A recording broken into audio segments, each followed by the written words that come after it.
Ah, sí.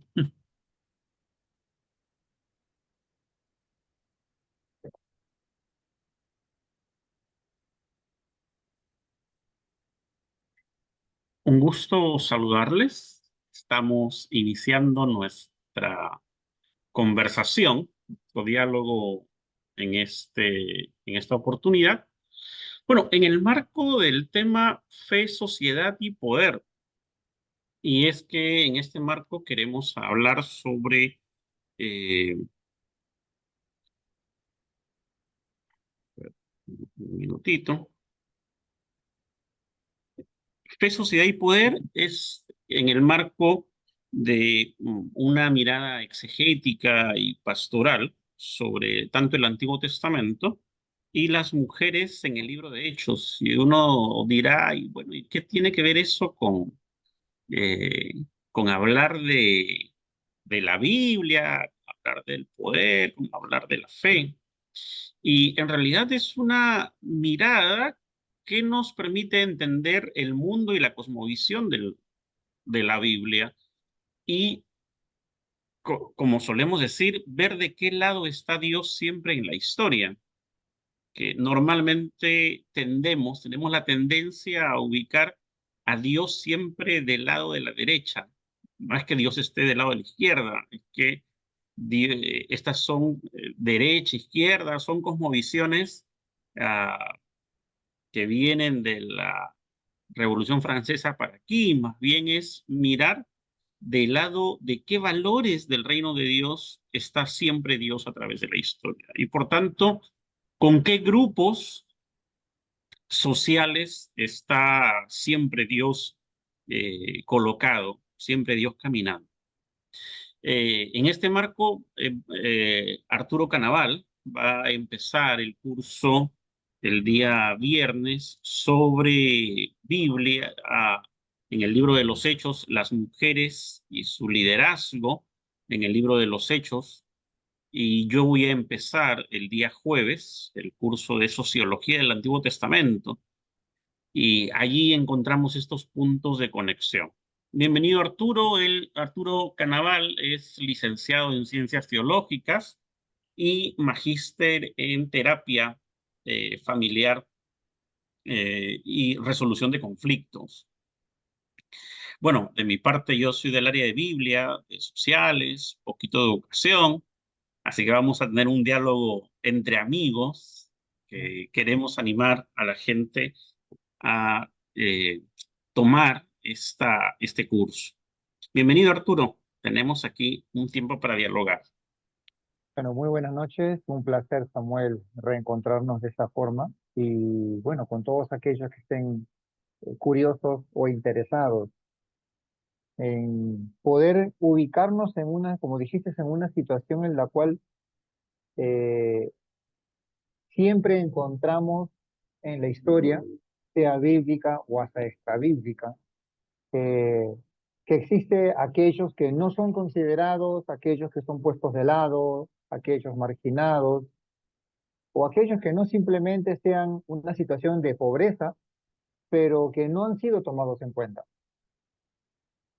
y que de alguna manera quedan en un segundo plano. Y eso tiene que ver con decisiones, acuerdos, programas, leyes, valores, principios morales, que al final terminan definiendo eh, quiénes toman las decisiones, quiénes deciden y, ¿por qué no decirlo?, quiénes controlan. Y hablar desde ver en hechos el mover de las mujeres, creo que apunta a eso.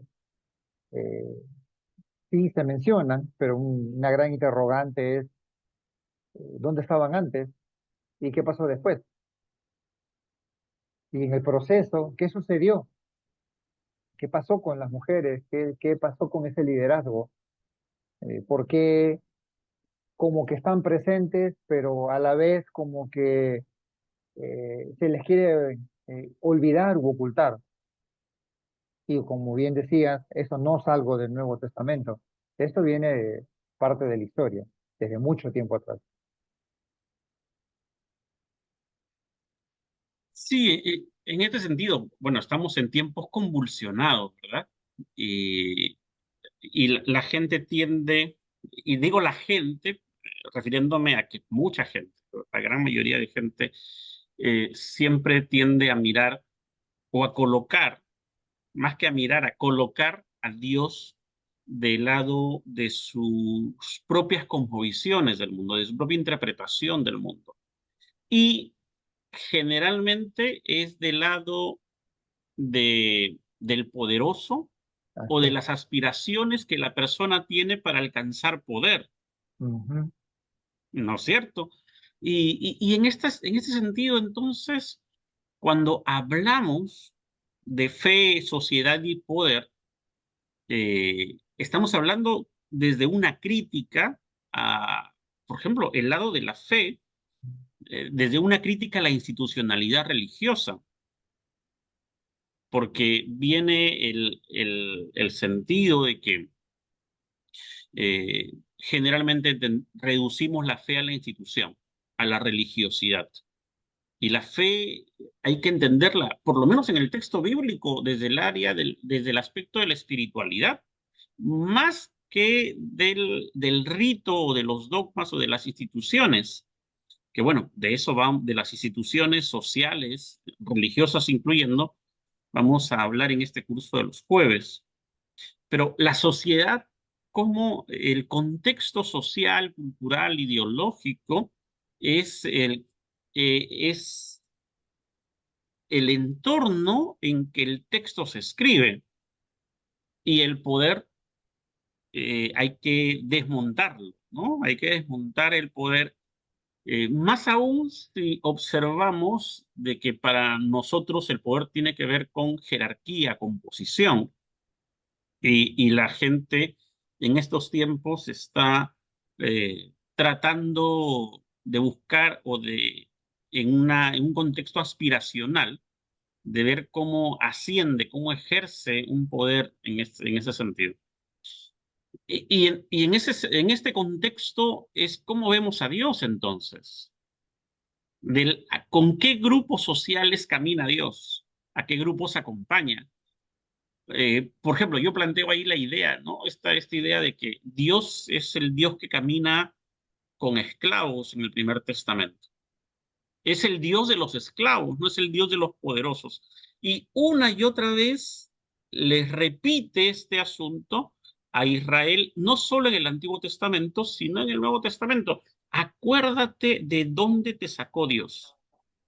Una frase que se va a repetir a lo largo de todo el primer testamento. Y ese acuérdate es Dios no es el Dios del poderoso, es el Dios de esclavos y de sirvientes que sacó con mano fuerte a Israel de Egipto y esta figura de Egipto como el lugar de opresión, como el lugar de sometimiento. En un contexto donde la gente añora, cuando hablamos de seguridad ciudadana, por ejemplo, para hacer el match, ¿no?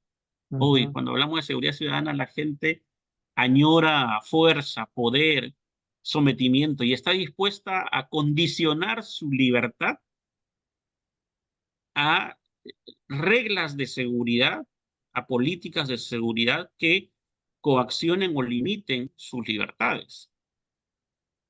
Entonces, mientras que Dios hace libre a Israel, Israel en el primer testamento hace todo el esfuerzo por volverse a someter. Ujú. Y añora a Egipto, o sea, mientras tenga comida y donde dormir, añora a Egipto para, para no enfrentarse a la realidad, que es el ejercicio de la libertad y la libertad con responsabilidad. Bueno, yo hablo mucho No, en ese sentido. ¿Cómo ves tú estas miradas desde el libro de los Hechos, que es el texto que vas a trabajar? no, lo que estás diciendo es muy puntual y es cierto. Eh, el perfil que se trae desde el pueblo liberado tiene que ver con queremos ser libres, pero al final no sabemos qué hacer con nuestra libertad. Queremos que nos liberes, pero cuando tienen las opciones para tomar decisiones, Dios mío, ¿y ahora qué hacemos? Cuando tienen las opciones para decidir hacia dónde se va, es ¿para qué nos trajiste? Mejor nos hubieras dejado. Y el trasfondo tiene que ver con eso, con la idea de que es más fácil vivir como esclavo dependiente de alguien que asumir ser libre y hacerse cargo de su libertad. Y creo que ese es el gran problema de fondo en el cual no se logra entender el concepto de la libertad. La libertad no es el concepto que dice la gente, no, soy libre, hago lo que me da la gana, no me digan nada, nadie me controla, nadie me dirige, yo soy dueño de mi vida, de mis actos y no se metan conmigo.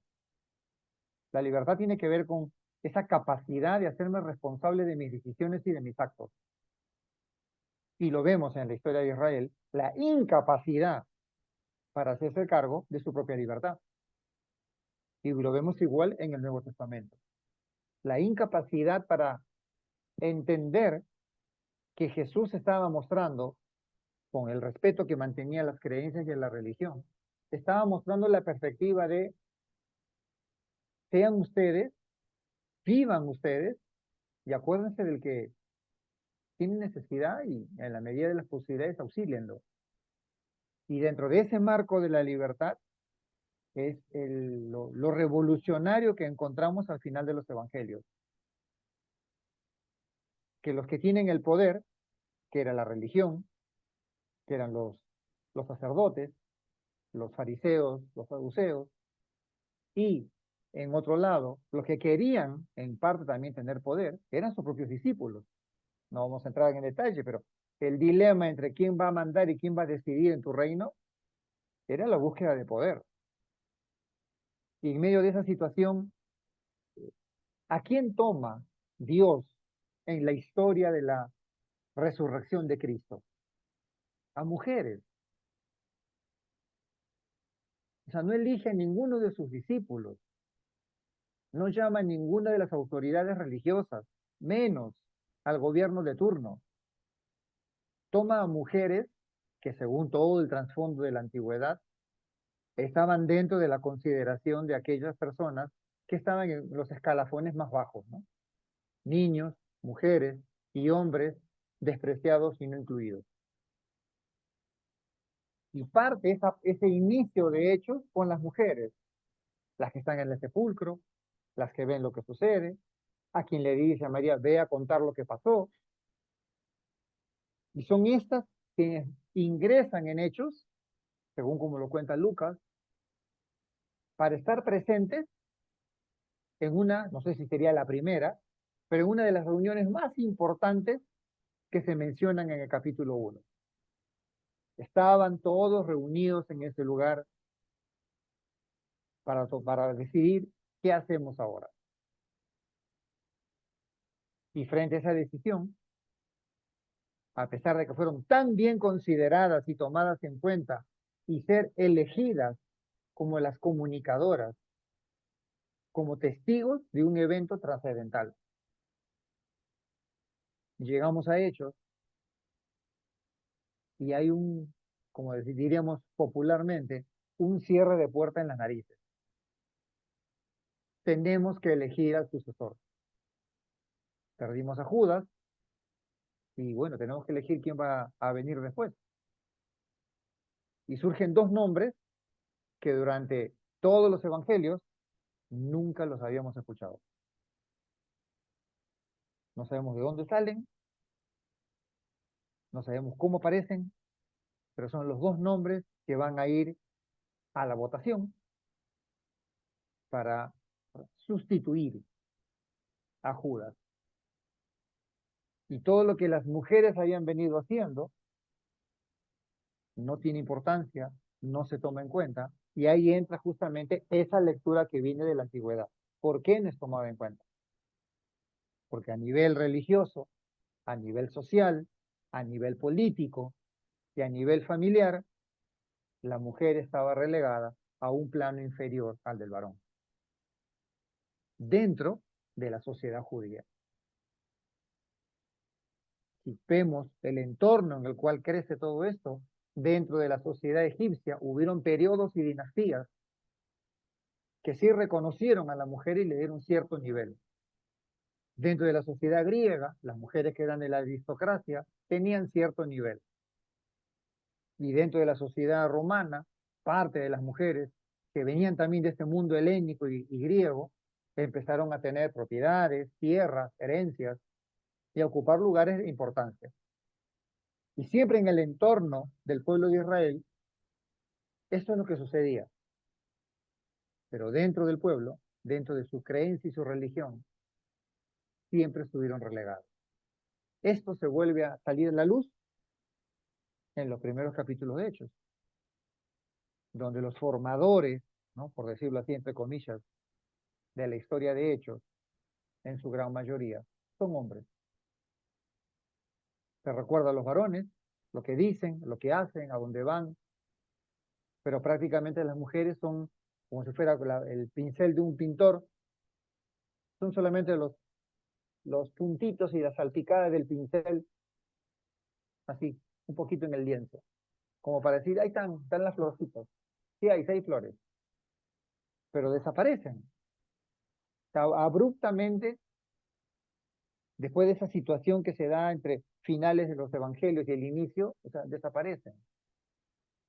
Y tenemos ahí, como digo, ¿no? O sea, vistazo de una Zafira, que está como el ejemplo de lo malo,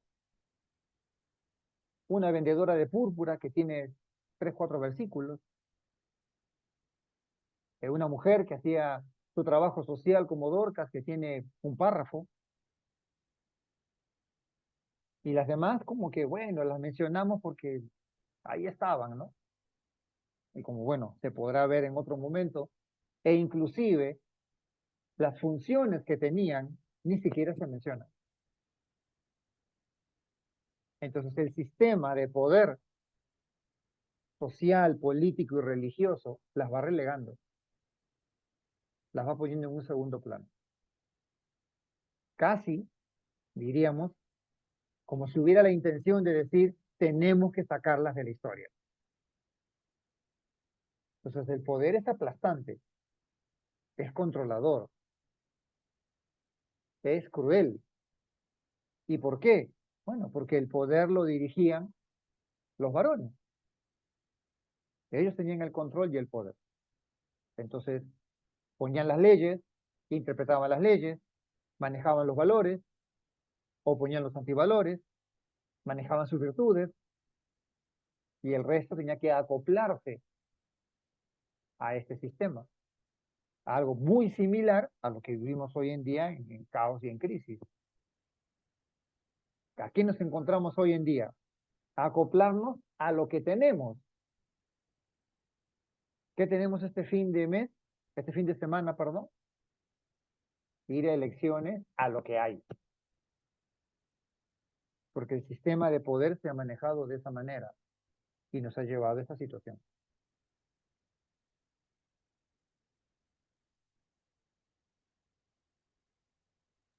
En ese mismo, en esa misma línea que estás hablando, cómo a Dios lo vemos, decía yo, en esta línea de esclavos, caminando como esclavos, con levitas, pero no con los levitas del templo. Ojo, ese es algo interesante, sino con los levitas que se quedaron en la miseria y desempleados en la época en que David eh, unificó la religión y prohibió la celebración, el culto a Yahvé fuera del tabernáculo, ¿no? Entonces, levitas a los cuales no se les dio tierras, no se les dio propiedades y quedaron en la miseria. A los huérfanos, claro, uno hoy ve y dice, huérfanos, suena un poco distante, pero en un contexto de constantes conflictos, eh, hay muchos hombres en edad madura muriendo o jóvenes muriendo y hay, por tanto, mucha gente que se queda en la miseria. Muchos niños, niñas y adolescentes que se quedan en una situación de orfandad. Eh, Y curiosamente, curiosamente, eh, muy contrario a lo que podemos escuchar hoy de tanta gente despotricando contra el extranjero, contra el migrante, y no le vamos a poner nombres de colombiano, venezolano, sino con el migrante en general, a nivel de nuestros países, desde Claro, Estados Unidos hacia abajo, en todos los lados. eh, Podríamos mirar que más bien Dios está protegiendo al migrante porque no al turista, no al que va para hacer turismo de lugares sagrados o conocer o disfrutar eh, de lo que cada país ofrece, sino más bien del que tiene que migrar por fuerza para sobrevivir, para buscar una forma de existir, ujú, porque en su tierra, en su lugar, en su espacio vital, eso se ha vuelto imposible. Entonces, en ese contexto, es más bien Dios el que se levanta como un Dios que defiende la vida, que defiende eh, al que sufre, que defiende a la víctima, que defiende a los grupos vulnerables. Y en ese contexto, las mujeres también son vulnerables, ¿no? Las mujeres son vulnerables porque eran consideradas propiedad, así es. no eran consideradas personas, no eran consideradas sujetos. El contexto de la época asumía que los hombres, y no todos los hombres, sino los hombres libres, los hombres con dignidad, ellos eran personas. O sea, no era suficiente ser hombre, tenía que reunir el ser hombre, pero otras condiciones para decir que esa persona tenía algunas características o podía tener la bendición de Dios. Entonces, la bendición de Dios no llegaba en esa cosmovisión a través de una relación directa con Dios, sino más bien una relación mediada, ¿no? En el Primer Testamento. Y en el Nuevo Testamento Jesús rompe esa forma porque eh, empieza llamando a Dios Padre. Entonces ya no necesitas una mediación. Si Dios es Padre, el Padre es una relación de familia. Sí. Entonces rompes la barrera de que a Dios llegas a través del patriarca y el patriarca a través del sacerdote y el sacerdote a través del sumo sacerdote y de esa manera te conectas con lo divino. Las estructuras se desmontan con Jesús en los evangelios, en el libro de los Hechos y en el Primer Testamento. Éxodo 19, Éxodo 20, Dios se presenta al pueblo de Israel y el pueblo de Israel dice, mira Dios, con nosotros no hables, tenemos miedo. Mm. Que Moisés nos diga lo que tú nos quieres decir, pero tenemos miedo y que sea Moisés, que sea Moisés. Entonces, es como más bien el pueblo va poniendo barreras.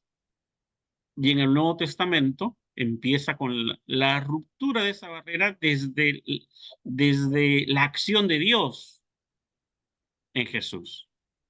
Bueno, estas líneas de conexión son necesarias para entender el texto bíblico. Hay mucha gente que nos escucha y que nos va a escuchar en las semanas, en los días que vienen, y o lee la Biblia o quiere comprender la Biblia, no basta con leerla.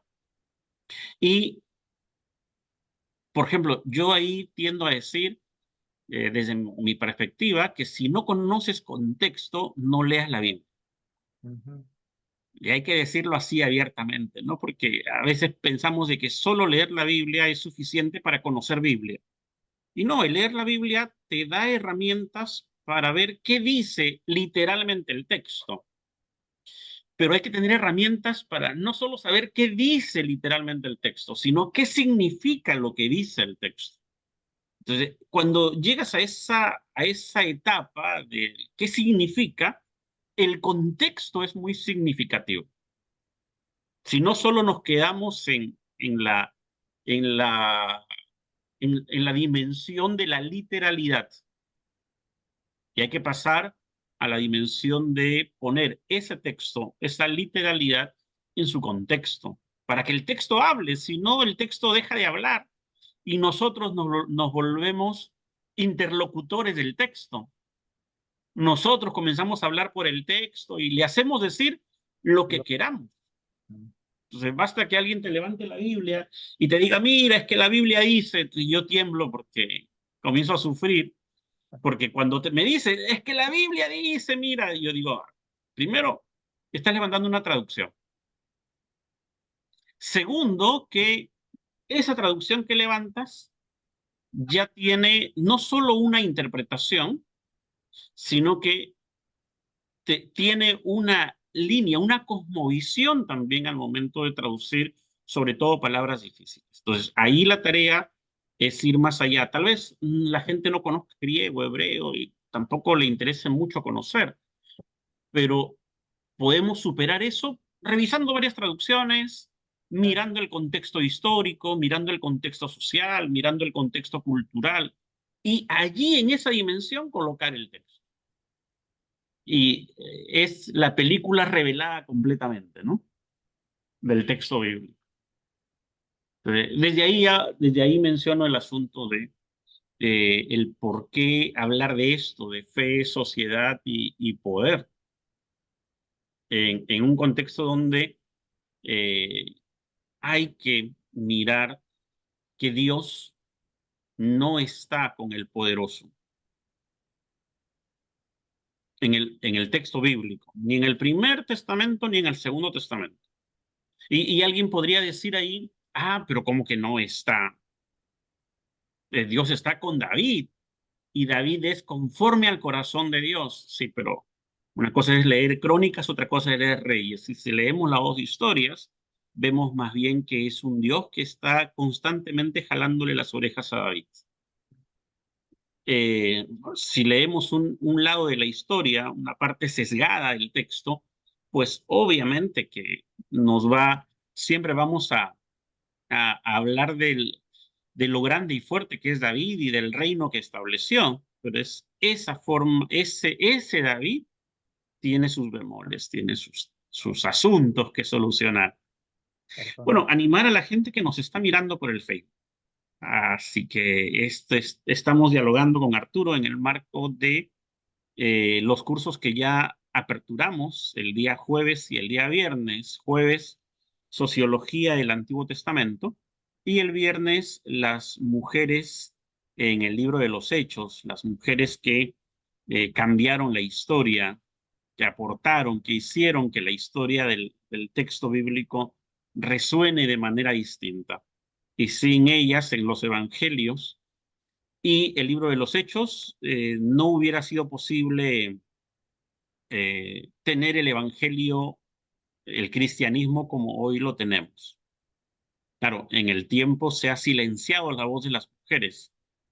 Seguro Arturo nos va a hablar de eso ahora, pero en medio de ese silenciamiento de la voz de las mujeres, el texto sigue resonando, sigue levantando la voz de las mujeres para decir, ojo, aquí estamos. Y Jesús también les dio un lugar importante en su ministerio, en su labor. ¿Qué opinas de ahí, Sí, Arturo? te comentabas, me acordaba del hecho de, yo digo siempre en esta etapa que es el, el grito en medio del silencio, ¿no? Ujú. Porque después de todo lo que vemos en la historia y podemos analizar y ver cómo se inicia, terminan los evangelios, se inicia Hechos, nuevamente se busca otra vez volver a silenciar a personas que estaban siendo o teniendo una enorme participación. Se les vuelve a relegar de nuevo a espacios familiares, se les vuelve otra vez a incluir en espacios eh, eh, dentro de las cuatro paredes, se les vuelve a encerrar en no incluirlas en espacios sociales, se les vuelve a quitar lugares de importancia y, como decía antes, ¿no? O sea, es abrupto el cambio. O sea, como que vemos el final de los evangelios y cómo como dice el texto, el resucitado va comunicando, hablando y haciendo un montón de actividades y cosas, y entre ellos uno de los actores más importantes son las mujeres, y entramos a Hechos con esa misma perspectiva, ¿no? Estas mujeres que habían hecho tales cosas, y como que por ahí se quiere mantener en uno, dos, tres, cuatro capítulos y como que se desplomara, y dijéramos pues, ¿y qué pasó? ¿Dónde están? O ujú, sea, ¿qué sucedió con ellas? Estaban presentes con los 120 y ¿qué pasó? Estaban reunidos todos para decidir y ¿dónde quedaron? Una vez me decía un pastor, me decía, no, lo que pasa es que no es que la sacaron, lo que pasa es que según en ese tiempo ya habían muerto. ujú, Y yo le dije, bueno, habrá sido una epidemia porque murieron todas, le dije. Entonces, es otra vez el poder volviendo a quitar a personajes, por llamarlo así con todo el respeto que se merecen, que eran cruciales en la historia. Y como digo, relegarles a espacios, por ejemplo, ¿no? ¿A qué espacios encontramos que, y es lo que se narra, a una persona que era una vendedora de púrpura, a una mujer que era tan buena que ayudaba socialmente con prendas de vestir, a una mujer que tuvo una mala decisión con su esposo y engañaron al Espíritu Santo? Y así vamos viendo los pequeños toques que hay y es como decir, estas no son, son muy pocas. Y eso me hacía recordar cuando hablabas de lo cultural y lo religioso, es volver otra vez a esa mirada y esa lectura sesgada, por ejemplo, de Génesis. Es casi igual. ¿Cómo son miradas? Bueno, son ellas consideradas como las tentadoras, son consideradas las seductoras, son consideradas las perversas, vuelven a ese mismo enfoque. Y si avanzamos en este enfocar entre hechos y cómo se va formando la historia, y nos encontramos con mujeres que inclusive, ¿no? Se les ha querido, eh, no voy a decir cargo porque sonaría feo, la responsabilidad o la tarea que tenían. Lo encontramos, por ejemplo, mencionan a varias, no lo voy a mencionar ahora, sería largo, pero se menciona en el último capítulo de Romanos, y el único que le pueden mencionar es diaconisa. De ahí las demás son colaboradoras, participaban, o sea, desaparece todo reconocimiento en todo nivel, ujú. de servicio, de colaboración en un nivel eclesial o social, de responsabilidades a nivel pastoral y apostólica, todo desaparece. Y es como que, como decías antes, ¿no? Todo un funcionar de poder y de dominio en el Antiguo Testamento y que viene Jesús y dice esto no va a continuar así. Yo voy a reconocer a esos que son desvalidos, a los niños, a las mujeres, a los ancianos, a los necesitados, a los carentes. Yo les voy a dar el lugar social que les corresponde. Y cuando diríamos, ¿no? Se despide, por decirlo así, resucita y se va. Les dice, y no me voy a ir sin dejar algo importantísimo. La fidelidad y la lealtad de ustedes como mujeres, vayan y testifiquen. Vayan y sean testigos de lo que pasó. Y quedo ahí, porque todo el construir posterior de la historia las opaca, las calla, y es encontrar en esta historia, como decía antes, que es el grito en medio del silencio. O sea, es decir, sí estamos. Y fíjense qué importante es lo que hicimos, a pesar de que nos quisieron ocultar, callar, amordazar, detener, y en muchos aspectos lo que vemos hoy en día, ¿no? el día de ayer fue, hoy día, no, hoy día en la mañana me estaban haciendo una entrevista para una radio, una televisión de acá de la zona, y era sobre este caso de este hombre que sedujo a la mujer y la mató a ella y al niño y fue detenido. Y lo que me sorprendió, porque conozco a la persona que hace la entrevista, que es una persona muy abierta en sus conceptos, que decía que él estaba preocupado que había pasado este crimen con la mujer y con su hijo. ¿Y por qué habían mujeres que eran más mujeres que madres y terminaba exponiendo a su hijo y al final el hijo muere y ella también? Y cómo ella como mujer llegó a esa situación tan extrema y todo apuntaba como faltaba solamente decir es la culpable. Entonces me planteé y me dice, ¿no? ¿Qué nos puedes decir? Yo le dije que ninguna persona, sea hombre o sea mujer, deja de ser quien es porque tenga otras cosas que hacer. Por ejemplo, le dije, por más que sea madre, jamás va a dejar de ser mujer. Un hombre, por más que sea papá, jamás va a dejar de ser hombre. Un abuelo, por más que sea abuelo, jamás va a dejar de ser hombre. Entonces, pensar así es cortar la idea. Y entonces le dije, tengamos cuidado en poner en esta situación en que la mujer fue culpable. Miren a lo que se expuso y miren cómo ella y su hijo acabaron. Acá la figura no es esa, le dije. Bueno, y le expliqué a nivel psicológico, ¿no? El patrón de este hombre que había cometido el crimen. Pero lamentablemente estamos en nuestra sociedad actual igual. O sea, siempre buscando cómo al que no tiene poder, al que no tiene recursos, al que no tiene medios, al que no puede defenderse, inconsciente o conscientemente, cómo lo seguimos aplastando. Y ahí viene lo que mencionabas cuando iniciamos. En esas situaciones, ¿de qué lado está Dios? O sea, Dios hubiera estado del lado de esta mujer para decirle, oye, mujer irresponsable, por tu culpa murió tu hijo. Hubiera estado del lado del hombre para decirle, bueno, te entiendo, ¿no? Pero claro, ellos es justo, no es tu culpa. O sea, y Dios está del lado de aquellos que están defendiendo la vida.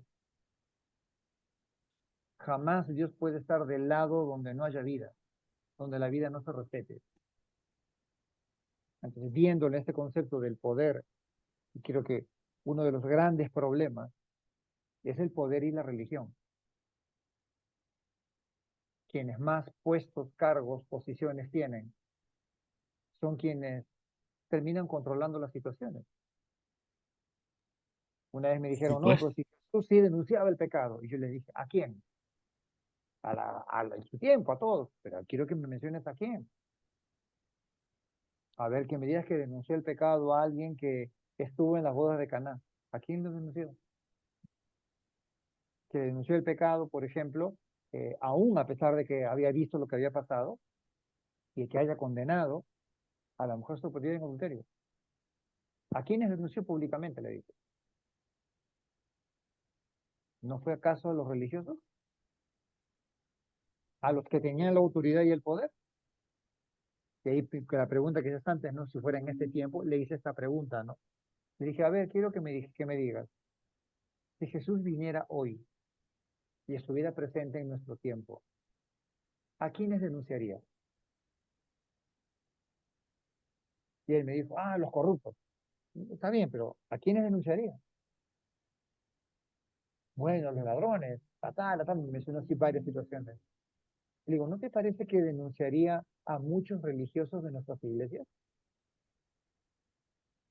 que usan la religión como poder y como control sobre las personas? Uy, me dijo Arturo, lo que estás diciendo es muy duro. Hay que tener cuidado para decir eso. Es que creemos que es una posibilidad de esa situación. O sea, Jesús estaría del lado de los que tienen poder, ¿no? Del líder de la iglesia X, o del encargado del grupo tal, o del coordinador de la sociedad evangélica X. Y no sería así. Estaría de aquel que nadie lo defiende y que sufre. Y es lo que vemos desde, como dije antes, el final de los evangelios y en Hechos, que está de aquellos que, o aquellas, que están sufriendo, que no son tomadas en cuenta, que se les ha privado de todo, de lugares, de opciones, de posibilidades, de decisiones. Una vez recuerdo, escuché una reflexión que decía, la historia de Ananías y Zafira es la historia del Nuevo Testamento, de la versión del Nuevo Testamento de Adán y Eva de Génesis. Un hombre que tomó una mala decisión y una mujer que fue una mala influencia. Eso está en Génesis y está en Hechos. Es la misma historia. Y esa es la lectura que se arrastra, que mencionaba antes. Leer Es, desde esa perspectiva. Es la que daña, es la tentadora, es la seductora, es la pervertida, es la histérica. y Es, terminan con la cereza del pastel diciendo, la mujer sabia edifica su casa, mas la necia con las manos la destruye. así es. Entonces, esta mirada es interesante donde el hombre prácticamente quita su responsabilidad Así es. frente eh, a lo que le toca, ¿no? Yo hablaba en esa línea con un grupo de pastores, te corté creo, ¿no? Pero digo esto, yo hablaba con un grupo de pastores en una charla y les mencionaba, ¿no? De que bueno, normalmente leemos el Génesis 3 el pecado Ujú, en Génesis 3 como, por culpa de Eva. Eva comió el fruto y se lo dio a Adán, y Adán así tontito, cosito, agarró y comió, ¿no? ¿Y por qué no mirar el texto con paciencia y con buen humor y observar que en el texto Adán está presente en el diálogo, pero él no dice nada? ujú, La que habla es ella. Y uno dice, pero ¿cómo es posible que él esté presente? Claro, la mujer se refiere a ustedes, siempre en plural, nunca en singular. Así que no le dice tú, le dice ustedes. Y siempre el diálogo es, Dios les ha dicho, Dios esto, Dios lo otro. Les está hablando a ambos, sino que más bien es la irresponsabilidad del hombre. Claro, pero en la relectura que se hace del Génesis, eh, borramos a Adán del relato de que él está allí porque no habla. mm, mm, Entonces, este es un asunto, es como también cuando llevan a la mujer adúltera frente a Jesús y no llevan al hombre, llevan solo a la mujer. ¿Por qué la llevan solo a ella? Claro, el texto dice porque querían tentar a Jesús, querían ver lo que pasaba, y cómo Jesús respondía a eso. Entonces, yo decía también en un taller con unas personas, les decía, pero ¿cuál es el pecado allí? Jesús no les está diciendo, claro, en la traducción dice Jesús, el que esté libre de pecado, que tire la primera piedra, pero en el contexto no se ve, no es eso, o sea, no sería esa una traducción más cercana a lo que el texto quiere decir. Lo que Jesús le está diciendo no es el que esté libre de pecado simplemente, el que no haya adulterado, porque lo que se está discutiendo ahí es el adulterio. El que no haya adulterado, que tire la primera piedra. Entonces, pueblo chico, infierno grande. Todo el mundo sabe quién es quién y todos se van avergonzados porque ellos son los adúlteros. ujú, Entonces, si colocamos, vuelvo a este sentido, el texto en su contexto y ver lo que se está diciendo, va a pasar lo que tú mencionas. No es que Jesús defiende a la mujer pecadora, mm, sino que está exponiendo a los que tienen el poder en ese momento, que son los hombres, y los está exponiendo públicamente, los está dejando en vergüenza, en una sociedad donde el honor y la vergüenza son los valores que rigen. Pues ujú, quedar en vergüenza es lo peor que puede haber. Y Jesús los está exponiendo sin mediar, pobrecitos, tal vez. No, Jesús siempre enfrenta al poderoso, al que tiene el poder para decidir, al que tiene poder sobre los demás. Y más bien defiende a, más allá de la víctima, defiende al vulnerable, al a la vulnerable. persona vulnerable, porque eh, hablar del vulnerable, la persona vulnerable, no es solo hablar de la persona buena, sino también a veces a las personas que han hecho daño. Ujú. Y eso para hablar del contexto de las personas encarceladas, por ejemplo. También. Si miramos el relato de Caín y Abel, cuando Caín mata a Abel, antes que suceda eso, Dios se coloca del lado de Abel, porque él es el vulnerable, él es el menor. Y en ese Mm. contexto, el mayor tiene privilegios de hijo primogénito, en herencias, en condiciones sociales, en condiciones culturales. Pero cuando Caín mata a Abel, él pasa de ser el poderoso a ser el vulnerable. Y Dios se pone del lado de Caín a pesar de lo que ha hecho. No para defenderlo porque crea que es inocente, sino porque Dios defiende la vida por encima de todo. Y ya la sanción que Dios le da a Caín es la sanción en una sociedad retributiva, es una sanción que le corresponde. La maldición es el ir errante, el ir de una tierra a otra, el ser extranjero siempre, pero tiene la protección de Dios. Entonces, ¿cómo Dios puede proteger al violento, al agresor, al asesino? Que Dios protege al vulnerable siempre. Eso es lo que hay que mirar en el texto. Claro, y en el Nuevo Testamento se ha desaparecido, se ha ninguneado a las mujeres, como tú lo mencionabas. Entonces, por ejemplo, Jesús en el libro de Juan resucita y se aparece primero a las mujeres, pero sobre todo a María Magdalena, Juan 20, ¿no? Mm. Se aparece a ella y la envía, por tanto, la convierte en la primera apóstola. Así es. Claro, pero en el caso de ella no se dice que es apóstola, pero la traducción dice y la envió. Ujú. Pero en el texto, en el contexto, habría que entender de que la hizo apóstola en ese momento. Pero no conviene, ¿no? No conviene traducir así porque los hombres pierden poder y autoridad y posición social. Se mantiene, eh, a pesar de que en el ministerio de Jesús, Jesús les da un lugar privilegiado a las mujeres, eh, a su salida, ya Jesús ascendiendo y dejando a la comunidad, las mujeres, al transcurrir el tiempo, vuelven a ser ninguneadas y desaparecidas en esta historia ya del segundo, tercer, cuarto siglo. Y los hombres vuelven a tener la hegemonía y el poder total. Y las mujeres a ser subordinadas y cosificadas. O sea, se vuelve a lo mismo que se quería evitar con Ujú.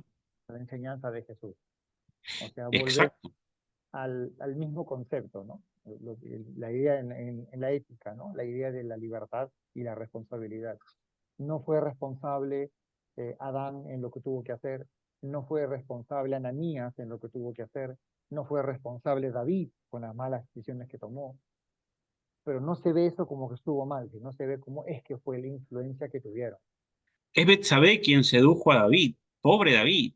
Claro, ¿no? Yo escuché esto una vez, ¿no? ¿Qué hacía bañándose públicamente? Ujú. Dije, ¿sabes cuál es el contexto de cómo eran los baños, que dónde estaba y cómo era? ¿Y esto qué tiene que ver? Me dijo.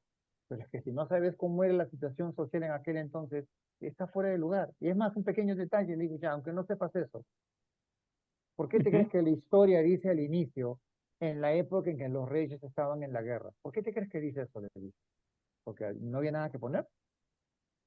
Es porque la costumbre era, y se vio eso hasta casi en la Edad Media, que los reyes iban a la guerra. Primeros. Que él no iba. Ujú. ¿Qué hacía él en su casa? Y se quedó pensando y me miró y me dijo, ¿verdad? Así dice el texto, ¿no? Y así me decís que lees el texto, le digo. Entonces, se sigue trabajando en la misma idea y hoy en día se toma todo eso. para equivocadamente, ¿no? Entre comillas, por eso lo digo, reinterpretar y decir, no, es que la influencia que ellos han tenido ha sido negativa. El ocuparlas a ellas en ciertas responsabilidades no es la voluntad de Dios. Ujú. Entonces, todo lo que se trató de colocar y de ubicar como un árbol, se taló, se cortó y se volvió en los tiempos posteriores a no incluirlas en nada, en un espacio religioso, socialmente en lo mínimo, políticamente en nada, en, familiarmente relegada al espacio del hogar, cumpliendo solo dos funciones, la ama de casa y la mujer procreadora. Ujú. Esos dos espacios de hogar, el tercer espacio es, sea dentro del hogar o fuera, la que satisface los deseos sexuales del hombre. A esos espacios se le ha ubicado, en esos lugares está. Y hoy en día vemos lo mismo. A mí me sorprendió, conté el año pasado en uno de los cursos, que en una iglesia que había estado, pregunté por qué estaba 3 días y el segundo día no, la persona que estaba dirigiendo, porque pensaron que era una hermana que dirigía los cantos, la vi sentada. Y decían, bueno, habrán cambiado de persona, hoy tocará otro. Al tercer día veo que seguía sentada y vuelve a cantar el mismo. Entonces me acerco al encargado y le digo, disculpe, le digo, no, veo que está cantando el hermano fulano 2 días y la hermana fulana que dirige muy bien, le digo, tiene dones para esto, le digo, está sentada. No, pastor, es que con ella estamos cumpliendo la escritura.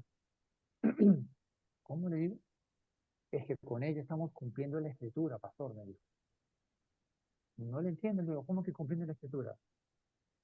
Sí, me dijo, venga, venga, y me llevo un costado y en voz baja me dice en el oído. Es que ella está en sus días, entonces no puede subir porque no está en santidad. Yo lo quedé mirando y lo primero que se me vino a la cabeza dije, ¿qué? ¿En este siglo? Y le digo, ¿cómo, hermano? Claro, hermano, como dice la escritura, la estamos apartando porque no está en pureza. Ella lo sabe, ¿no? Ella lo sabe y ella entiende, ¿no? Sabe que así es la escritura. Entonces, para mí fue sorprendente que en pleno siglo XXI, o sea, sigamos relegando, sigamos obstaculizando y siendo tropiezo al desarrollo, o sea, como se quiera llamar, al ministerio, al servicio, a la responsabilidad, como se quiera considerar, que tiene una mujer, Ujú. porque se vuelve otra vez al mismo concepto del poder. Yo soy el que interpreto, yo soy el que entiendo, yo tengo el poder, yo determino la sanción o yo determino el proceso. Y les toca a ustedes simplemente aceptar, callar, Ujú. aceptar. Entonces, frente a esas, vamos a decirlo, barbaridades, creo que es sumamente importante, por un lado, entender el contexto en el cual es redactada y escrita esta historia bíblica, y de otro lado, entender qué quiso decirnos Jesús y qué quiso dejarnos Jesús en hechos en relación a las mujeres. Bien, estamos llegando al cierre ya, Arturo. Y bueno, ya nos emocionamos en este tema de fe, sociedad y poder. Animar a las personas que nos están viendo por redes y a quienes nos van a ver eh, más tarde, mañana, pasado, el mismo viernes. Estamos iniciando 2 cursos esta semana. El día jueves estamos con Sociología del Antiguo Testamento, que va por 8 jueves, de 7 de la noche a 9 de la noche, a partir de este jueves. Y el día viernes estamos con el curso de Las mujeres que cambiaron la historia. Arturo Canaval nos va a acompañar con este curso de los viernes. Y yo voy a acompañar con el curso de Sociología del Antiguo Testamento.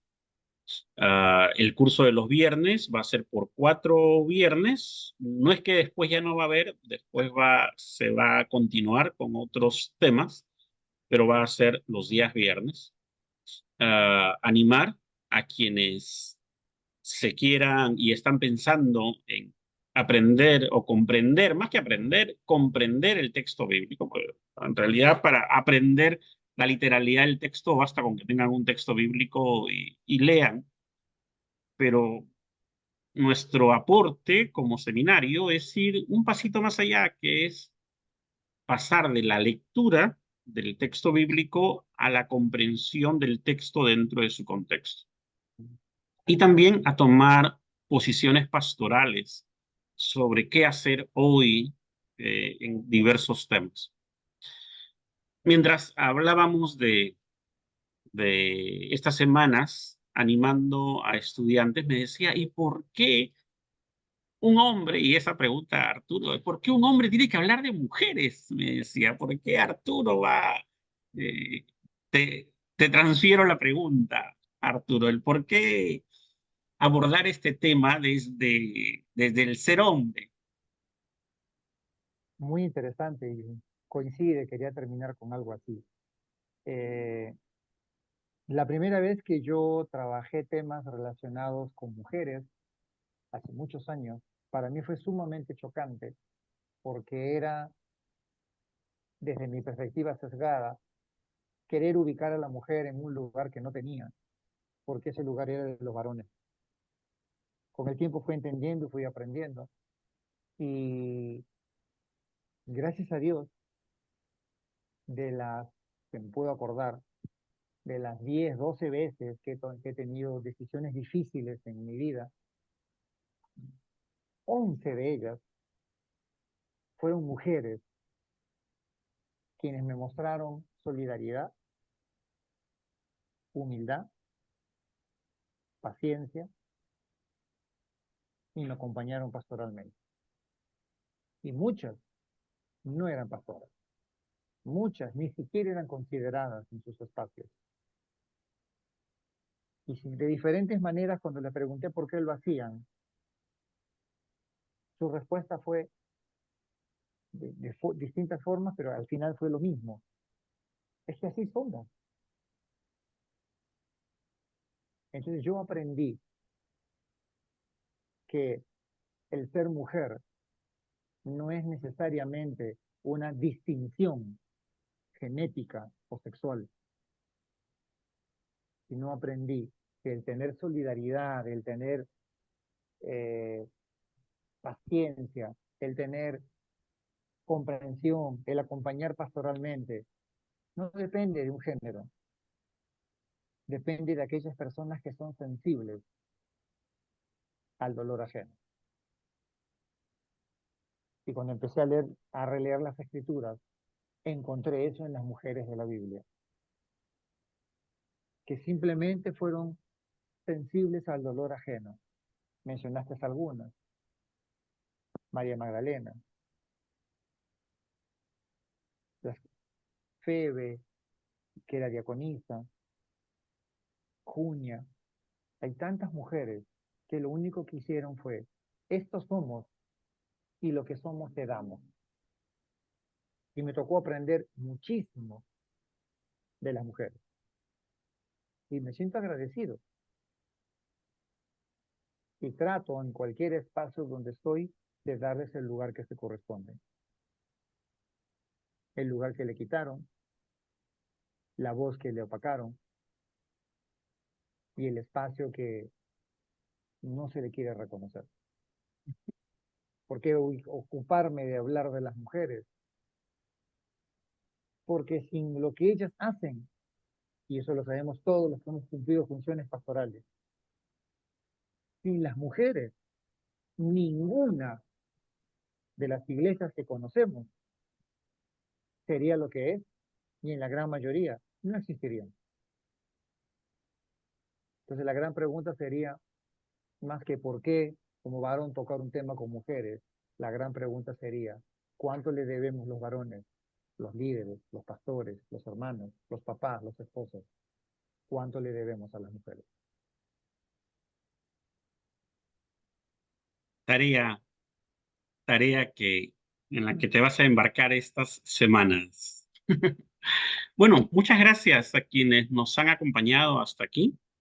Ya quedas liberado, Arturo, ya a partir de ahora y nos vamos a reencontrar el jueves con quienes estamos en el curso de Sociología del Antiguo Testamento y el viernes con Arturo nos reencontramos con quienes están llevando el curso de las mujeres que cambiaron la historia, fe y liderazgo de las mujeres en el libro de los Hechos.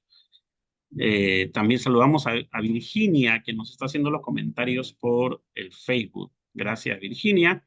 Y saludamos de parte de Tarpuy a todas las personas que nos ven y que van siguiendo nuestras redes y van también siguiendo nuestros cursos. Muchas gracias y bendiciones. Nos vemos en estos días en clase. Gracias. Nos vemos.